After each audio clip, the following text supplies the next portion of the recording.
Good morning. Good morning and welcome on this Sunday morning when we gather to worship and to gather up in joy.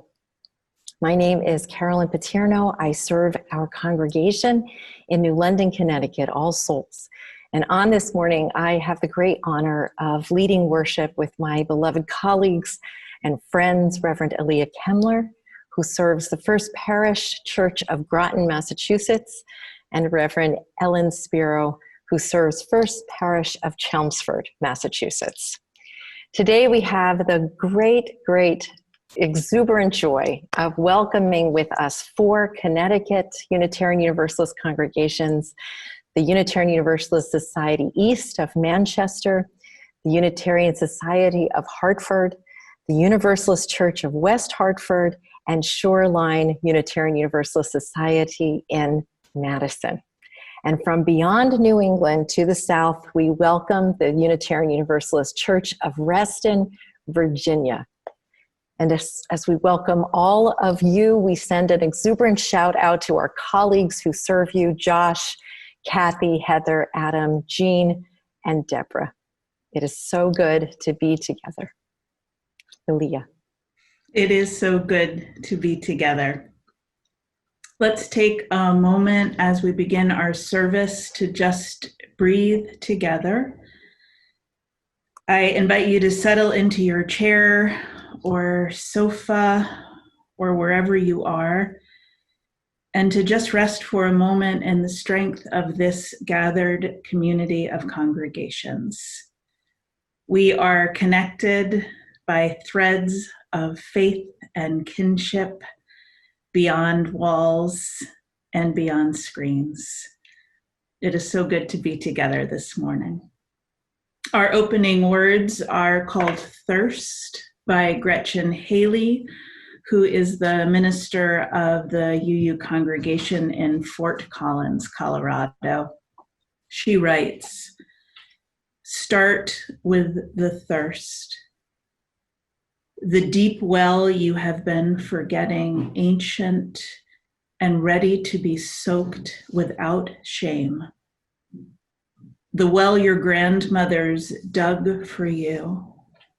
The reservoir carved and cared for by the people your ancestors betrayed. Your thirst is their faithfulness, undeterred from believing there are no strangers here." So Tanya Lehman, music director of All Souls, will lead us in our opening hymn, "Come, Come, Whoever You Are." Let's all sing with her.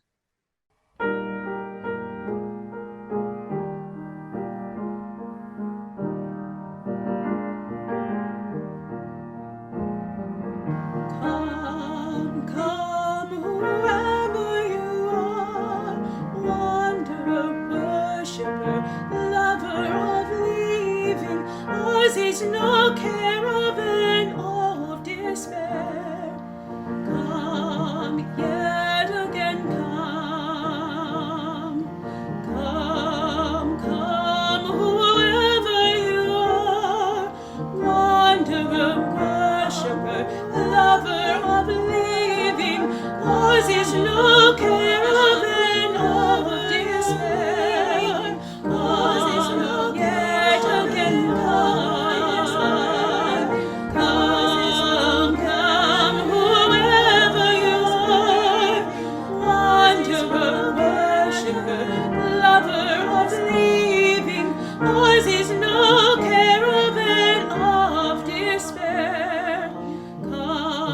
yet again come.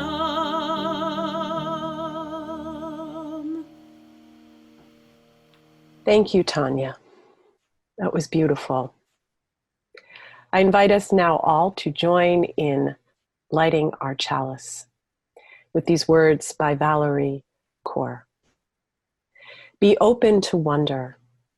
You only have to reclaim a sliver of what you once knew as a child. If you remember how to wonder, then you already have what you need to learn how to love. And now I pass the light of this chalice for our chalices to Zoe, Cora, and Max, Mateo, Henry, and Kiki, who will pass it to Carolyn.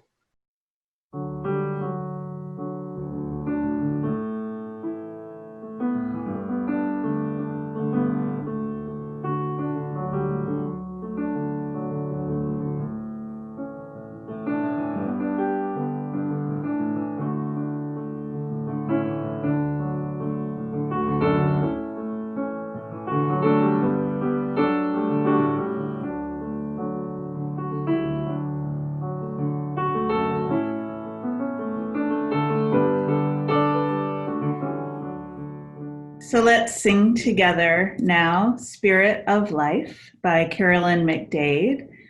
We will sing it first in Spanish, translated by Lilia Cuervo and Ervin Barrios, and then in English, and I hope that you will sing with me.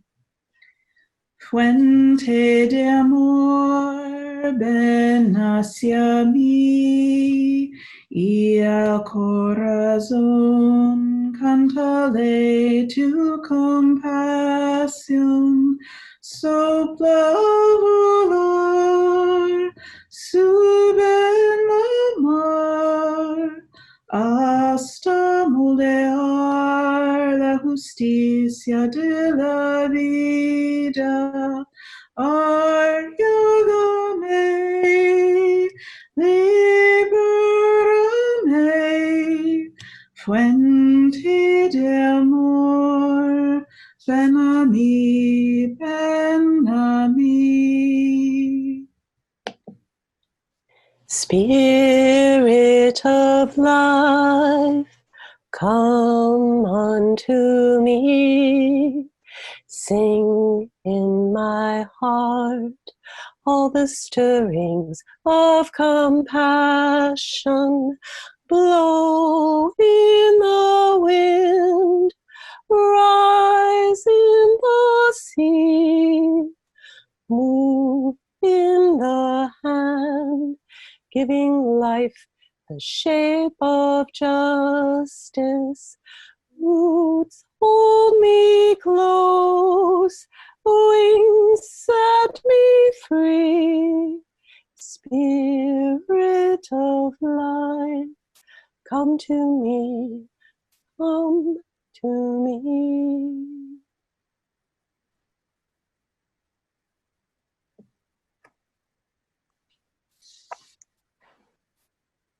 Thank you, Ellen and Aaliyah. Wonder is where love begins, says the wise woman. Sometimes a little bit, sometimes a lot of fear gets in the way of wonder, though. And this morning's story for all ages shines light on the way that wonder interrupts fear. The story this morning is entitled The Little Bit Scary People, and it is used by permission and written by Emily Jenkins with beautiful illustrations by Alexandra Bioger. The story begins. The big boy with thick eyebrows rides his skateboard on the sidewalk and cranks the radio so loud my dad yells at the window for him to turn it down. He's a little bit scary. But I bet when he wakes up in the morning, he kisses his cat on the head and scratches her neck until she purrs. The bus driver won't let me on if I don't have the right change. She honks her horn loudly when she doesn't even need to. She's a little bit scary. But I bet she makes fancy breakfasts in the morning for her kids. Pancakes, waffles, or English muffins with eggs and chopped tomato. The principal of my school has long, shiny fingernails. And if she sees me in the hall, she asks if I have a pass. She's a little bit scary. But I bet after school on Thursdays, she takes dancing lessons with her boyfriend and really, really shakes it loose. The music teacher tells the kids to zip it and picks on me when I can't sing in tune. He's a little bit scary. But I bet late in the evenings, he reads cowboy stories on the couch with a big shaggy dog for company. The cafeteria lady wears strange rubber gloves and never lets anyone take more than one milk. She's a little bit scary. But I bet when school gets out, she goes for a jog, listening to show tunes on her headphones. She sings as loud as she can and doesn't even care if people hear her. The school nurse wipes my scraped knee with orange lotion that stings and tells me he once knew a kid who broke an ankle jumping off a swing like that. He's a little bit scary. But I bet when he gets home from work, his children pile on his lap and pull on his ears while he plays them songs on the piano. Outside the candy store, the teenage girl in a leather coat kicks the trash can just to hear the racket it makes. She's a little bit scary. But I know before dinner, she plays football with her little brothers and always lets them win. I know, because she's my sister. The policeman on the corner near our house blows his whistle very loud and scolds people for jaywalking. He's a little bit scary. But I know on Friday evenings, he and his wife and kids go eat spaghetti at their favorite restaurant.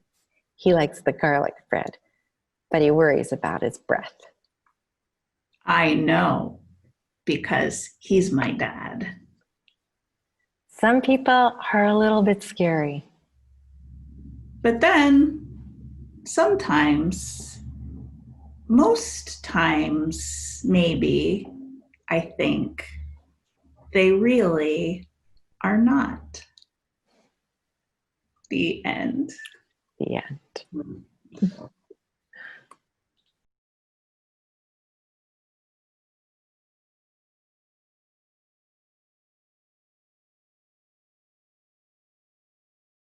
For each child that's born, a morning star rises and sings to the universe who we are. For each child that's born, a morning star rises and sings to the universe who we are. Oh, for each child that's born, a morning star rises and sings to the universe who we are. Oh, for each child that's born, a morning star rises and sings to the universe who we are. We are our grandmother's prayers, and we are our grandfather's dreamings, and we are the breath of our ancestors. We are the Spirit of God. We are mothers of courage, fathers of time, daughters of dust, and the sons of great visions. We're sisters of mercy, brothers of love, lovers of life, and the builders of nations. We're seekers of truth, keepers of faith, makers of peace, and the wisdom of ages. We are our grandmother's prayers.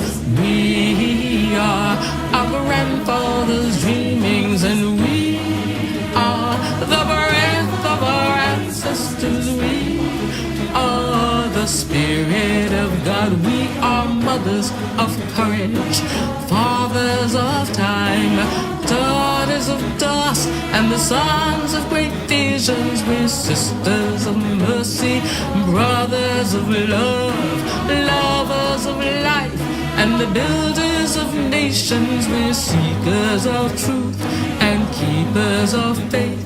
We are makers of peace and the wisdom of ages. We are our grandmother's prayers. We are our grandfather's dreamings, and we are the breath of our ancestors. We are the Spirit of God.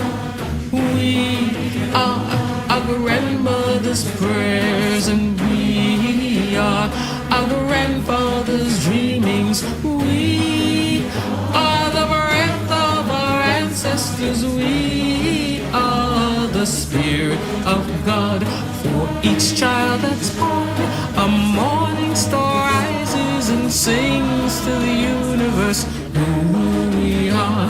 For each child that's born, a morning star rises and sings to the universe who we are. We are one.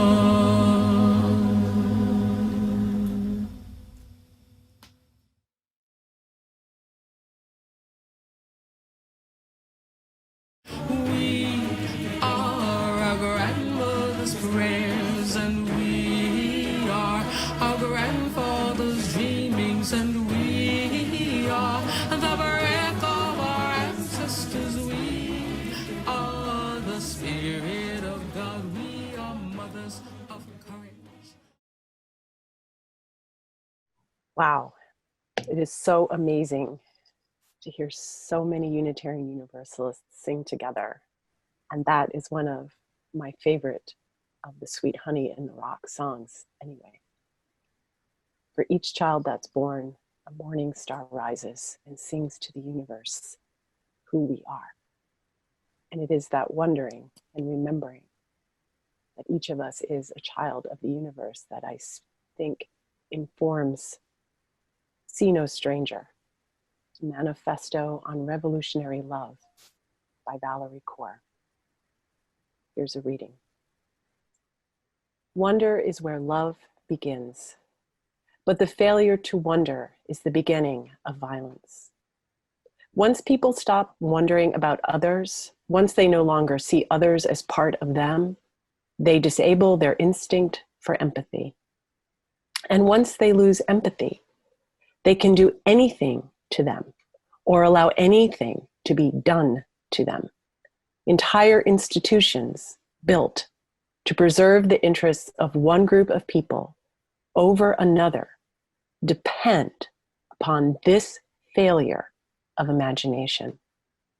It comes in forms that are hard to see unless we find a way to make them visible through our stories.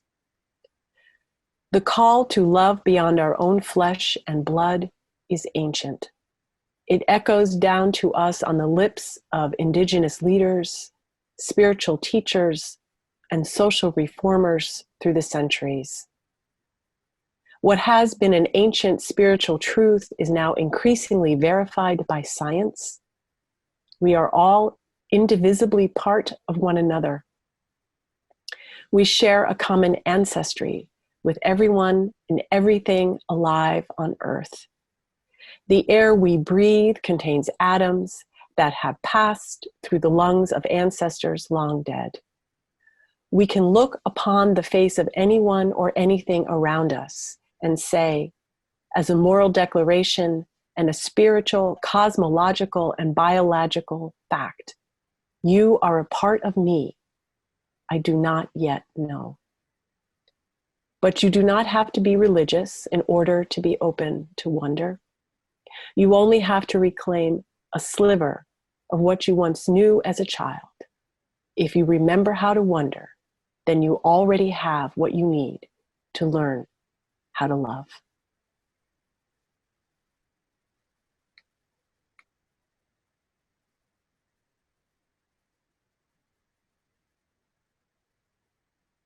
Thank you, Ellen.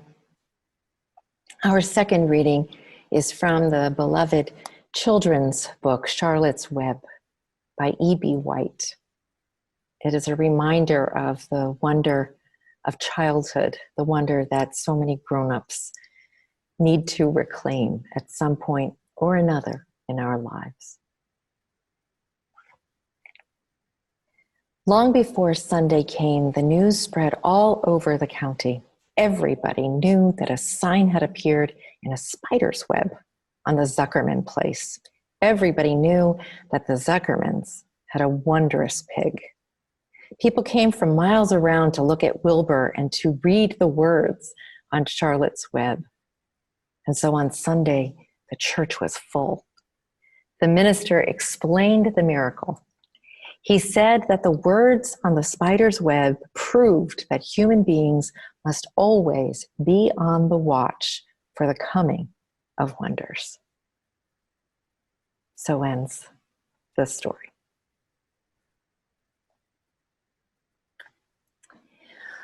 Right about now, many of us are having a hard time loving our neighbor. For me, I had a hard time loving my neighbor across the street, now long gone, who, if I put a sign out in front of my house that said, "Vote yes," the sign outside of her house would inevitably say, "Vote no," every single time. But the tension that once lived between myself and my neighbor seems so tame today, quaint even, compared to the ready hatred that at every step threatens to flare up between neighbors and, let's be honest, between family members and friends, much less between ourselves and people who we witness from afar, total strangers, all. Hatred's power is violent and destructive and perversely seductive. None of us are invulnerable to its seduction, especially now when so much is at stake. Yet when we allow ourselves to be sucked into hate's subterfuge, all we can do is spin. And spinning humans are not able to offer each other the open-heartedness, the revolutionary love that the world so badly needs right now. The wise woman said, "Wonder is where love begins, but the failure to wonder is the beginning of violence." I struggle mightily. In describing a miracle, the minister of Charlotte's Web fame said that the words on the spider's web proved that human beings must always be on the watch for the coming of wonders. So, like you, I watch and I see cruelty so blithely unleashed, and all the wonder I can muster is this: I wonder how these people sleep at night. These people, oh, I hear myself. And so I shake free of that gaze and I turn to the bigger picture and pivot to the room where the coming of age youth pile into comfy couches here at All Souls. We are discussing immigration, and there is a difference of opinion. It is a big difference of opinion that I'm not sure will be bridged. I witness one of the youth speak their truth as they understand it, and I see the response that I feared from another of the youth who hails from a family of immigrants. Hurt, shock. But there is something else in this response. There is righteousness and commitment as their truth is given voice. And then I wonder what the response will be: fear, defensiveness, anger. But it is none of these. It is wonder. It is open-hearted wonder. It is the most remarkable exchange of perspective on the fraught issue of immigration that I have ever witnessed, largely because one was willing to share a story from a deep sense of identity, pride, and sorrow, and as importantly, their friend was open to receiving that story. Nestled in this memory is this wisdom. You are part of me that I do not know yet. Wonder is where love begins. Wonder is where love begins. Sometimes, often, I believe, the people we see as strangers are not the people we don't yet know. They are the people we know intimately or thought we did. People in our own families, our coworkers and cousins, our childhood friends. But then they change, or we change. Our beliefs, religious or political, or the ways we choose to live in this world, the way we choose to raise our children, the values we live by, they diverge. And we find ourselves yelling across the Thanksgiving dinner table or writing long, angry Facebook posts or unfriending each other. People advise us to just not talk about politics or religion. Look past it, they say. Talk about sports. Tell family stories. Talk about things you can agree on. But in real life, this is really, really hard, especially now. Religion and politics matter deeply, and they have consequences for people's actual lives. They are not just ideas or theories. To feel alienated and disconnected from someone we love in such important ways is painful. And sometimes it is heartbreaking. My son is 17 years old, and about 2 years ago, his political views, about which he is passionate, articulate, and extremely well informed, took a dramatically different direction than my own. Let's just say that when he was 13 years old, he was an ardent Bernie Sanders supporter and gave me lectures in the car about toxic masculinity. And now he is not and does not. The fact that my son has autism and is in the midst of adolescence doesn't make any of this easier. I tell you all of this with his permission. We fight about politics.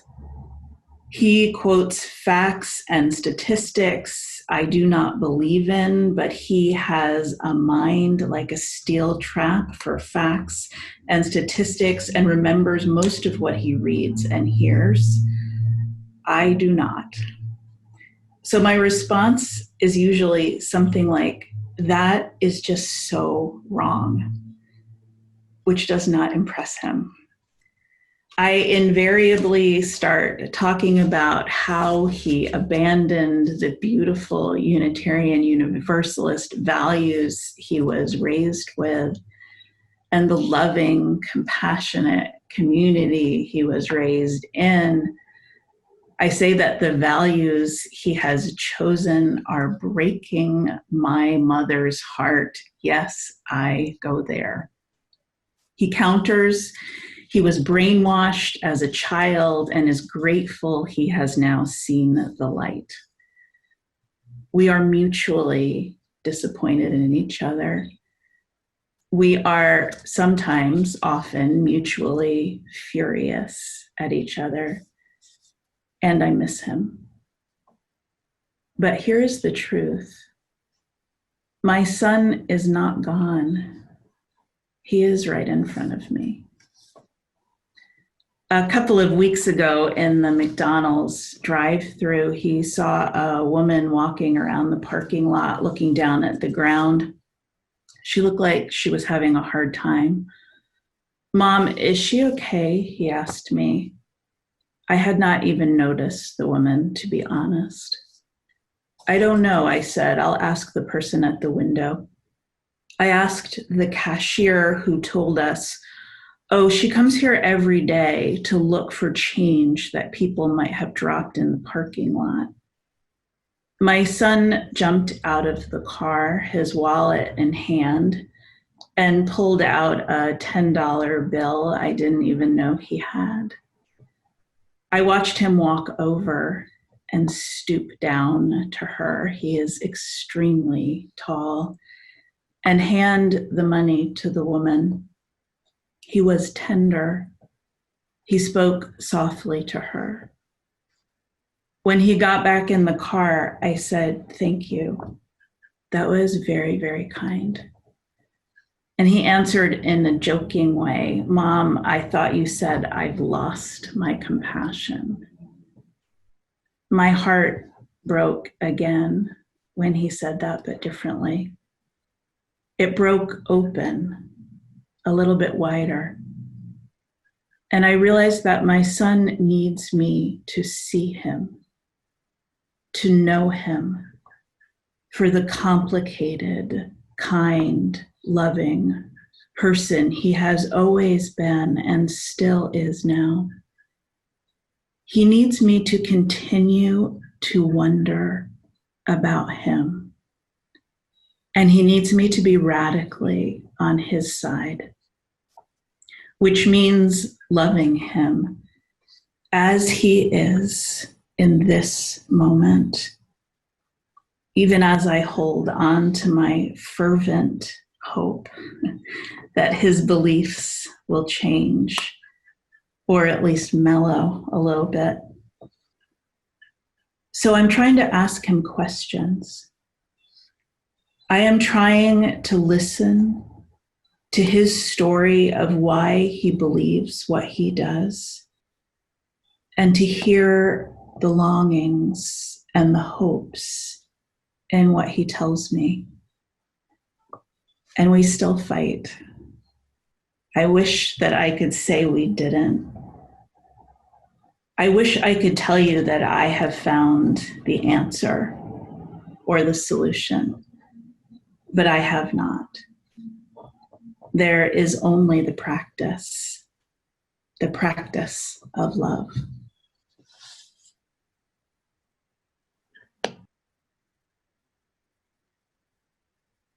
Wow, Aaliyah.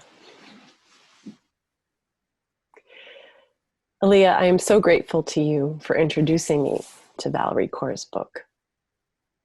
And I've returned again and again to the phrase that she returns to again and again. You are a part of me that I do not yet know. This is where her wondering starts. What is the part of me I do not yet know that connects me to you, that helps us all to live and love better in this world? She asks this of everyone, her family, friends, colleagues, strangers, her opponents, her own body, the other creatures with whom we share the planet.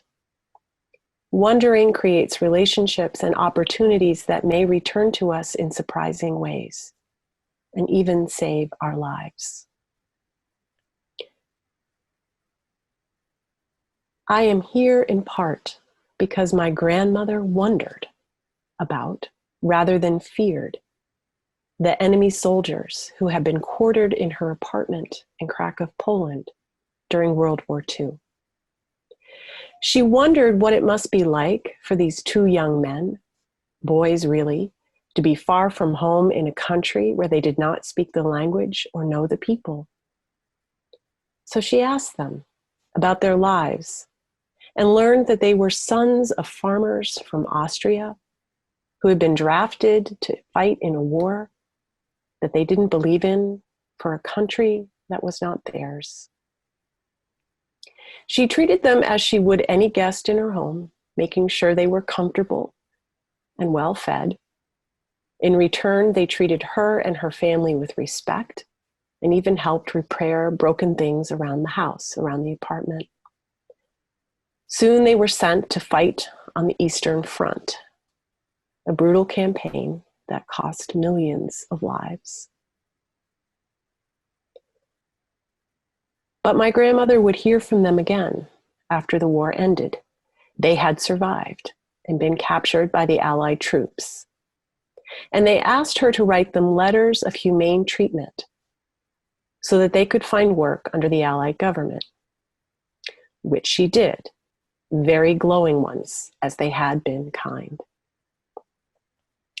As a result of my grandmother's letter, one of the former soldiers got a job in the War Reparations Office. So when he saw my grandmother's application, he made sure that it went through quickly and seamlessly. Thus, she was among the first to receive reparation payment. And she had just immigrated to Israel and had almost nothing. With this money, she was able to buy a house before the large bulk of people received their payments, and thus before inflation hit the housing market. Every year, my grandmother would send the two men each a box of chocolate-covered orange peel for Christmas. By choosing wonder first, the relationship continued over time in ways that neither my grandmother nor the soldiers could predict. You are a part of me I do not yet know. How true that was and continues to be to this day for me and my family. I think of these two men every time I eat a chocolate-covered orange peel. They are a part of me, even if I never got to meet them. Lord, that story. Yeah.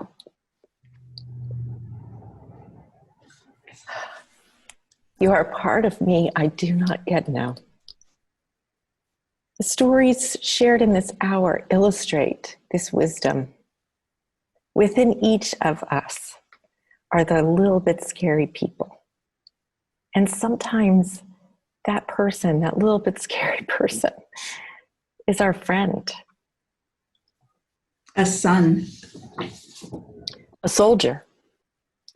To lead now with wonder is a tall order, aspirational even, but our faith coaxes us toward our better angels without looking away from the common violence of our time. Unlike the minister of Charlotte's Web, the three ministers before you have no poetically pat answers, but we do have hope, and we aspire, and we encourage and invite you to do that also, remembering that for each child that's born, a morning star rises and sings to the universe who we are. May the song you sing to the universe be one of wonder and love. Blessed be, and amen. Amen. So now is usually the time in the service when we ask you to support the important and life-giving work of the congregations we are a part of. So I invite each of you to go to your congregation's website now or sometime today and make a donation as you are able. Thank you for your generosity, which sustains our faith.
Thank you. Thank you for all that you have shared and all that you have sacrificed that enables our faith to keep on. Thank you. In many congregations, I bet in all 8 who gather here today and those from beyond, we pause during the course of our services to pay attention to witness the joy and the sorrow that have been lived through in the week just past. And so we take some time this morning to do that very thing. You are invited, those of you who are watching on YouTube, on the YouTube channel, in just a moment to place your joy and sorrow into the chat to be witnessed by those who gather online this morning. To begin, we will light candles of intention and hold a moment of silence while those joys and sorrows are shared.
I'd like to invite us now to each and all to open our minds, our bodies, and spirits to our source of being, whether we find that within ourselves, our own inner light,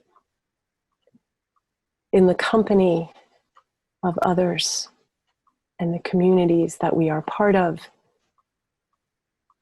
in the wonder and beauty, the rhythms and seasons of the creation that surrounds us, and in the embrace of God or divine spirit that we cannot yet name.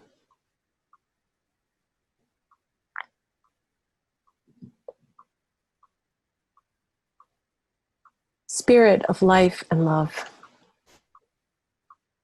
as we are gathered together across states and congregations and time in our shared faith,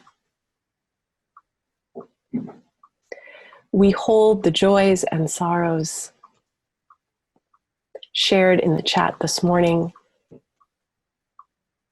witnessed, held in hope, in grief, in wonder, in fear, in doubt, and in joy. All of these things, expressions of love in their own way. We give thanks to all those who brought us together and made this service work, behind the scenes and on the screen. The voices and the music, the words and the silence. This morning especially, we hold the people of Beirut in our hearts as they recover from that terrible, terrible explosion. We wonder about the stories of those who were lost, those who were wounded, those missing loved ones, those who were there to help the wounded and shepherd the dead. And we know that this kind of thing is happening in big ways and small ways all around our world. For we are connected in ways that we do not yet know or always understand. But there is always a story there.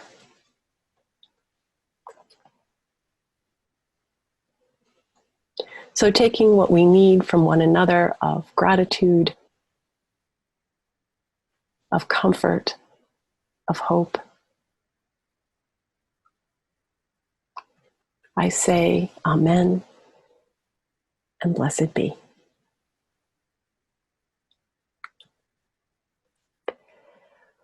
Once again, we will hear the lovely voice of Tanya Lehman as we join her in singing our closing hymn, number 1046, Shall We Gather at the River?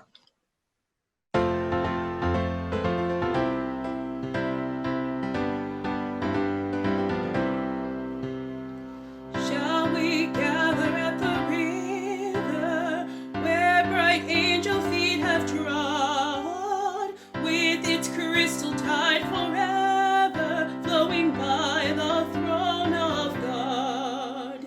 Yes, we'll gather at the river, the beautiful river. Gather with the saints at the river that flows by the throne of God. On the margin of the river, washing up its silver spray, we will walk and worship ever all the happy golden day. Yes, we'll gather at the river, the beautiful river. Gather with the saints at the river that flows by the throne of God. And ere we reach the shining river, may we every burden down. Grace our spirits will deliver and provide a robe and a crown. Yes, we'll gather at the river, the beautiful river. Gather with the saints at the river that flows by the throne of God. Soon we'll reach the shining river, soon our pilgrimage will cease, soon our happy hearts will quiver with the melody of peace. Yes, we'll gather at the river, the beautiful river. Gather with the saints at the river that flows by the throne of God. Thank you, Tanya, for that beautiful old hymn.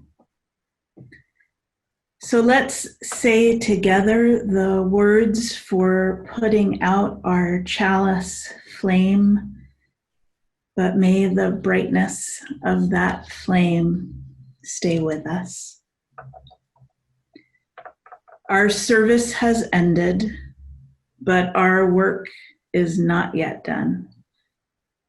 May our spirit be renewed and our purpose resolved as we meet the challenges of the week. Our chalice flame is extinguished until once again ignited by the strength of our communion.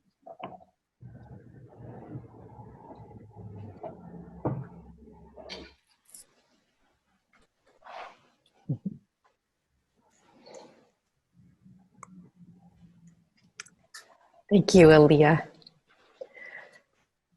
I invite all who have gathered this morning to place one hand upon your heart and reach the other out toward the community that we know is there just beyond and within. Wonder is where love begins. May they be holding wonder close at heart. May the beauty we love be the work that we do. Go in peace. You be a blessing to this world. Amen. Amen. Amen. Thank you. Thank you all so much for being here this morning. It has been a joy to gather up. We give thanks to Sean McCann, who offered our beautiful postlude music, and to Steve Zaki, who will offer the postlude. I hope you will hold on and enjoy their gifts of music. Coffee hour among the congregations is different, so I trust that each of you know what to do now to join into your congregation's coffee hour. This YouTube chat that has been open during the course of this service will remain open for another 15 minutes or so, so you're welcome to hang out there and to converse with your Unitarian Universalist siblings. Again, thank you all so much for being here. It's been a real pleasure to create this time together. Ellen and Aaliyah, thank you both so much. Love you both so much. Jesse, you too. Bye-bye.